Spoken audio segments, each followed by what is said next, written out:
Kaya ang ito kita sa kuha kay kidney of brain. Dayon, kana ang natingala ko nga, ang akong hemoglobin di kasi sige bitag-ubos siya. Then, bisan kaduhan ako na kunuhan ng dugo. Tapos maubos na ginapon ba bisan na ko yung iron, folic acid na kana ang 2 times a day na ko ginatake kay may gini sa doktor.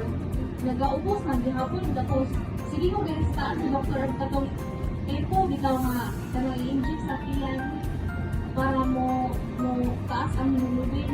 Tapos ang ana siya tag 900. Then mahal kayo niya. Kaupat ko na injikan ako rin wala effect ba. Tapos ato nga time kinatanong ko ito nga naka-alto silang pastor dito sa balay. Then di-introduce ko ana nga product. Tapos pag inom na ko atong Tuesday, last Tuesday, last Tuesday ko siya. Ngayon, napalaboratory ko tapos nag-meet ni sa doktor. Iana siya nga. Wow, parang tingnan ang doktor na dahil taas ang palit akong hemoglobin. Wow! From 9 to, nahilo ng 12. Tingnan ko po ito kay dako kayo siya kalang ba kay 9. Dugay na dahil na patubuo ng hemoglobin. Abot siya 12. Natingnan ang doktor daw. Kailang hindi ko kaya mong laboratory. Kaya abot siya 12.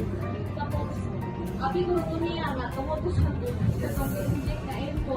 Pero tungod dito ani nagambal. Kaya isang bago ko bitaw ko inom 3 times a day.